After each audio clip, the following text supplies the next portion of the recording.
മഹാലക്ഷ്മി സീരിയലിൻ്റെ പുതിയൊരു എപ്പിസോഡിലോട്ട് എല്ലാവർക്കും സ്വാഗതം. അങ്ങനെ അമ്പലത്തിൽ കാത്തു നിന്നിരിക്കുന്ന കരുണയുടെയും ദുർഗയുടെ അടുത്തോട്ട് ചെല്ലുന്നുണ്ട് ഉണ്ണിയെ കാണുന്നതും കരുണയാണെങ്കിൽ ആകെ ദേഷ്യപ്പെട്ടുകൊണ്ട് തന്നെ പറയുന്നുണ്ട്, നിങ്ങൾ എത്ര നേരമായി ഉണ്ണിയേട്ട പോയിട്ട്, നിങ്ങൾ എവിടെയായിരുന്നു എന്ന് ചോദിക്കുമ്പോൾ ഉണ്ണി പറയുന്നുണ്ട്, ഞാൻ അറിയാവുന്ന കാര്യങ്ങളെല്ലാം തന്നെ അറിഞ്ഞിട്ടാണ് വന്നതെന്ന് പറയുമ്പോൾ കരുണ പറയുന്നുണ്ട്, നിങ്ങൾക്ക് വട്ടാണ്, നിങ്ങൾ എന്താണ് ഇങ്ങനെ ചെകഞ്ഞ് നടക്കുന്നതെന്നെല്ലാം ചോദിച്ചുകൊണ്ട് ദേഷ്യപ്പെടുന്നുണ്ട്.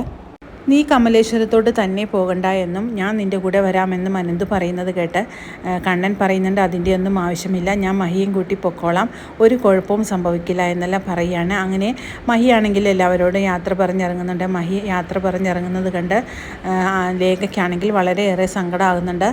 പിന്നീട് വീട്ടിലെത്തിയതിന് ശേഷവും കരുണയാണെങ്കിൽ ഉണ്ണിയുടെ നേരെ തിരിയുന്നുണ്ട്. നിങ്ങൾ എന്താണ് ഉണ്ണിയേട്ട ഈ പറയുന്നത്? നിങ്ങൾ പറയുന്നതൊന്നും ശരിയല്ല, നിങ്ങൾക്ക് എന്തോ കുഴപ്പമുണ്ട്. വിഷു കഴിഞ്ഞതിന് ശേഷം നിങ്ങളെ ഒരു നല്ല ഡോക്ടറെ കാണിക്കണമെന്നെല്ലാം പറയുമ്പോൾ ഉണ്ണി പറയുന്നുണ്ട്, എന്നെയല്ല ഡോക്ടറെ കാണിക്കേണ്ടത്, നിന്നെയായിരിക്കും ചിലപ്പോൾ എന്നെല്ലാം ഉണ്ണി പറയുന്നുണ്ട്. ഈ ഒരു സംഭവം അറിയുന്നത് കേട്ട് നീയും അമ്മയും എല്ലാം ആകെ ഷോക്കായി പോവും. നിങ്ങളുടെ സമനില തെറ്റിപ്പോകാതിരിക്കാനാണ് ഞാനിപ്പോൾ പ്രാർത്ഥിക്കുന്നതെന്നെല്ലാം ഉണ്ണി പറയുന്നത് കേട്ട് ദുർഗയ്ക്കും കരുണയ്ക്കും ആകെ ദേഷ്യം വരുന്നുണ്ട്. ദുർഗ പറയുന്നുണ്ട്, നീ നിൻ്റെ മനസ്സിലുള്ളത് എന്താണെന്ന് വെച്ചാൽ തുറന്ന് പറയും, അല്ലാതെ ഇതുപോലെയുള്ള സംസാരങ്ങളെല്ലാം നിർത്താൻ പറയുന്നുണ്ട്. അതേസമയം അങ്ങോട്ടേക്ക് ഒരു കാറ് വരുന്നത് കേട്ട് കരുണയാണെങ്കിൽ ഓടി ചെല്ലുന്നുണ്ട്. ഞാൻ പോയി കണ്ണേട്ടനെ സഹായിക്കട്ടെ, എനിക്ക് ഇത്രയും വലിയ നെക്ലസൊക്കെ തന്നതല്ലേ എന്ന് പറഞ്ഞുകൊണ്ട് കരുണ ഓടി ചെല്ലുന്നുണ്ട്. പക്ഷേ ആ കാഴ്ച കാണുന്ന കരുണയ്ക്കാണെങ്കിൽ കണ്ണ് മഞ്ഞളിച്ച് പോകുന്നുണ്ട്. കാരണം മഹാലക്ഷ്മിയും കണ്ണൻ്റെ കൂടെ വന്നിരിക്കുന്നത് കണ്ട് കരുണയുടെ സമനില തെറ്റിപ്പോകുന്ന ഒരവസ്ഥയിലാകുകയാണ്.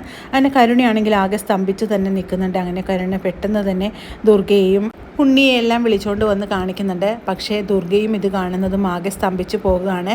കാരണം മഹാലക്ഷ്മിയുമായിട്ട് കണ്ണൻ ആ കയറി വരുന്ന സീൻ കണ്ട് ദുർഗയുടെ സമനില തെറ്റുന്നു. ദുർഗ ചോദിക്കുന്നുണ്ട്, നീ എന്താണ് കണ്ണ ഈ കാണിക്കുന്നതെന്ന് ചോദിക്കുമ്പോൾ കണ്ണൻ പറയുന്നുണ്ട്, നിങ്ങളിപ്പോൾ കാണുന്നതാണ് യാഥാർത്ഥ്യമെന്നും അതുകൊണ്ട് ഇത് വിശ്വസിച്ചേ പറ്റൂ എന്നെല്ലാം കണ്ണൻ പറയുന്നുണ്ട്. എൻ്റെ കുഞ്ഞും എൻ്റെ മഹിയും എൻ്റെ കൂടെ തന്നെ വേണമെന്ന് പറയുമ്പോഴേക്കും ദുർഗ പറയുന്നുണ്ട്, നിൻ്റെ കുഞ്ഞോ, നിനക്ക് എങ്ങനെയാണ് കുഞ്ഞുണ്ടാകുന്നത് എന്ന് ചോദിക്കുമ്പോൾ അതൊന്നും നിങ്ങളെയൊന്നും ബോധിപ്പിക്കേണ്ട കാര്യമൊന്നുമില്ല, ഇവളുടെ വയറ്റിൽ കിടക്കുന്ന കുഞ്ഞിൻ്റെ അച്ഛൻ ഞാൻ തന്നെയാണെന്നെല്ലാം തുറന്നു പറയുന്നത് കേട്ട് എല്ലാവരും ആകെ ഞെട്ടിത്തെറിച്ച് പോകുകയാണ്.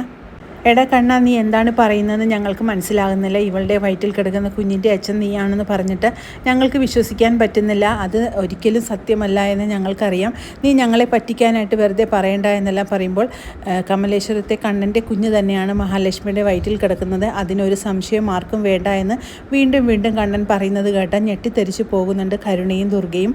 അങ്ങനെ ദേഷ്യത്തോടു കൂടി തന്നെ കരുണയാണെങ്കിൽ മഹാലക്ഷ്മിയുടെ നേരെ തിരിയുന്നുണ്ട്. നീ ഇത്രയും നാളെ ഞങ്ങളെ കോമാളിയാക്കി തന്നെ ജീവിക്കുകയായിരുന്നല്ലേ, ഇതിനുള്ള ശിക്ഷ നിനക്ക് ഉടനെ തന്നെ കിട്ടുമെന്നെല്ലാം പറഞ്ഞുകൊണ്ട് കരുണയാണെങ്കിൽ ദേഷ്യത്തോടു കൂടി തന്നെ അകത്തോട്ട് പോകുന്നു. പിന്നീട് അനന്തുവിനോടായിട്ട് ലേഖ പറയുന്നുണ്ട്, മഹിക്കാണെങ്കിൽ യാതൊരുവിധ പ്രൊട്ടക്ഷനും ഇല്ലാത്തൊരു സ്ഥലത്തോട്ടാണ് മഹിയെ കൊണ്ടുപോയിരിക്കുന്നത്, എനിക്ക് അതോർത്തിട്ട് ആകെ ഭയമാവുന്നു എന്നെല്ലാം പറയുമ്പോഴേക്കും മഞ്ജുവും പറയുന്നത് ശരിയാണ്, ഇവിടെ നിന്നിരുന്നപ്പോൾ എല്ലാവർക്കും ഒരു സമാധാനമുണ്ടായിരുന്നു, ഇനിയിപ്പോൾ എല്ലാവർക്കും എപ്പോഴും ടെൻഷനായിട്ട് ഇരിക്കേണ്ട ഒരവസ്ഥയാണെന്നെല്ലാം പറയുന്നുണ്ട്. പിന്നീട് ഉണ്ണിയാണെങ്കിൽ കരുണയോടായിട്ട് പറയുന്നുണ്ട്, ഇപ്പോൾ എങ്ങനെയുണ്ട്, ഞാൻ പറഞ്ഞാൽ നിങ്ങൾക്ക് ഇപ്പോൾ വിശ്വാസമായില്ലേ, എന്നെ നിങ്ങൾ ഇത്രയും ദിവസം പൊട്ടനും ബുദ്ധിയില്ലാത്തവനും എന്നെല്ലാം ആക്കിയിട്ട് ഇപ്പോൾ എങ്ങനെയുണ്ട്, നിങ്ങളുടെ കൺമുന്നിൽ തന്നെ ആ സത്യം തെളിഞ്ഞപ്പോൾ എല്ലാവർക്കും മനസ്സിലായല്ലോ, ഇപ്പോൾ ഞാൻ ബുദ്ധിയുള്ളവനായില്ലേ എന്നെല്ലാം പറഞ്ഞുകൊണ്ട് ഉണ്ണിയാണെങ്കിൽ എല്ലാവരോടായിട്ടും ദേഷ്യപ്പെടുന്നുണ്ട്. ഇത് കണ്ട് കരുണയ്ക്കാണെങ്കിൽ കലി തുള്ളിക്കൊണ്ട് കരുണ ഉടനെ തന്നെ തനിക്ക് കിട്ടിയിട്ടുള്ള എല്ലാ സമ്മാനങ്ങളും വാരിയെടുത്തുകൊണ്ട് തന്നെ കണ്ണൻ്റെയും മഹിയുടെയും റൂമിലോട്ട് ചെല്ലുന്നുണ്ട്. എന്നിട്ട് മഹിയുടെ മുഖത്തോട്ട് നോക്കി വലിച്ചെറിയുന്നുണ്ട്. ഞങ്ങളുടെ എല്ലാം കണ്ണിൽ പൊടിയിടാനായിട്ട് കണ്ണേട്ടൻ വാങ്ങി തന്നിട്ടുള്ള ഈ സ്വർണ്ണാഭരണങ്ങളും സാരിയുമെല്ലാം നീ തന്നെ എടുത്തോടി എന്ന് പറഞ്ഞുകൊണ്ട് മഹിയുടെ നേരെ ദേഷ്യത്തോടെ തിരിയുന്ന കരുണയെ കാണുമ്പോഴേക്കും കണ്ണനാണെങ്കിൽ ആകെ ദേഷ്യം വരുന്നുണ്ട്. അങ്ങനെ കണ്ണനാണെങ്കിൽ മഹിയോടായിട്ട് പറയുന്നുണ്ട്, എല്ലാവരെയും ഇപ്പോൾ തന്നെ ഇവിടെ നാട്ടിയിറക്കും മഹി എന്ന് പറയുകയാണ്. ഇത് കേൾക്കുന്ന കരുണയാണെങ്കിൽ ആകെ ഒന്ന് ഞെട്ടിപ്പോകുന്നുണ്ട്. അങ്ങനെ കണ്ണേട്ടൻ പറഞ്ഞതുപോലെ തന്നെ മഹിയാണെങ്കിൽ എല്ലാവരെയും തന്നെ അവിടെ നിന്നും ഇറക്കി വിടുകയാണ്. അങ്ങനെ വളരെ ത്രില്ലിംഗ് ആയിട്ടുള്ള ഒരു എപ്പിസോഡുകളാണ് വരാൻ പോകുന്നത്. ഈ റിവ്യൂ ഇഷ്ടമാകുകയാണെങ്കിൽ ലൈക്കും ഷെയറും സബ്സ്ക്രൈബ് ചെയ്ത് സപ്പോർട്ട് ചെയ്യണേ. പുതിയൊരു എപ്പിസോഡിനായിട്ട് നമുക്ക് കാത്തിരിക്കാം.